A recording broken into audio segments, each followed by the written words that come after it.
شرک کیا ہے؟ قرآن کو اگر آپ دیکھیں تو بار بار شرک سے منع فرماتا ہے. قرآن نے فرمایا ان اللہ لا یغفر ان یشرک بہ، شرک کبھی اللہ معاف نہیں کرے گا، ناقابل معاف گناہ ہے. شرک کی وجہ سے سارے اعمال برباد ہو جاتے ہیں اور بہت سارے دوسرے. تو شرک سے بچنا انتہائی ضروری ہے. تو یہ سمجھنا ضروری ہے کہ شرک ہے کیا چیز. شرک لغت میں شرک کے دو معنی ہیں. ایک معنی ہے شرک حصہ، جس طرح کہ قرآن میں اللہ عز و جل نے فرمایا لہم شرک فی السماء، کہ ان کا کوئی حصہ ہے. شرک کا مطلب ہے حصہ.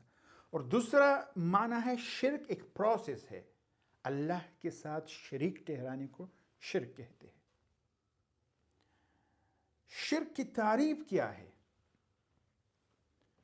ان یشرک فیما هو خاص للہ عز و جل، جو چیز اللہ کے لیے خاص ہے اس میں کسی کو شریک بنانا شرک ہے. وہ چیزیں جو اللہ کے لیے خاص ہے ان چیزوں میں کچھ حصہ کسی اور کو دینا شرک ہے.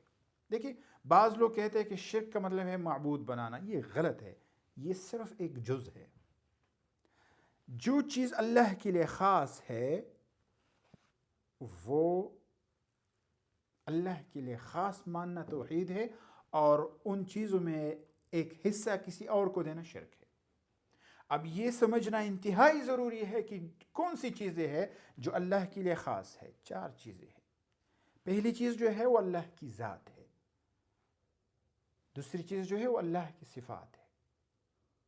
تیسری چیز جو ہے وہ اللہ کے افعال ہے. چوتھی چیز عبادت. اللہ کی ذات، نصارہ کہتے ہیں کہ عیسیٰ صلی اللہ علیہ وسلم اللہ کے بیٹے ہیں. اللہ کا بیٹا ہونا اللہ کی ذات سے، یہ ذات میں شرک ہے. صفات میں شریک ٹھہرانا کیا ہے؟ یہ صفت سب کچھ جاننا، یہ اللہ کی صفت ہے. صرف اللہ ہے جو سب کچھ جانتا ہے. یہ کہنا کہ نبی یا ولی سب کچھ جانتا ہے یہ شرک ہے. کس چیز میں شرک ہے؟ اللہ کی صفات میں شرک ہے. اللہ کے افعال، اللہ نے زمین آسمان کو پیدا کیا، اللہ نے کسی چیز کو دین قرار دیا، یہ اللہ کے افعال ہے.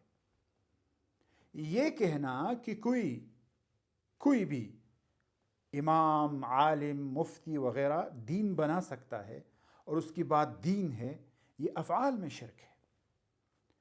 اور عبادت انسانی افعال ہے. تو عبادت دعا ہے، کسی اور سے دعا مانگنا شرک ہے، عبادت میں شرک ہے. کسی اور سے اللہ کے برابر محبت کرنا شرک ہے. اللہ عز و جل نے قرآن میں فرمایا یحبونہم کحب اللہ. وہ ان جو انداز جو شرکاء ہیں ان کے، وہ ان سے اس طرح محبت کرتے جس طرح کہ اللہ سے محبت. اور جو مومن ہے الذین آمنوا اشد حبا للہ، وہ سخت ہوتے ہیں اللہ کے ساتھ محبت میں. ان کی سخت محبت اللہ کے لیے، انتہائی محبت اللہ کے لیے. اور حدیث میں ہے تعس عبد الدینار عبد الدرہم. عبد الدینار اور عبد الدرہم کا مطلب یہ ہے کہ دینار اور درہم کی عبادت، انتہائی محبت.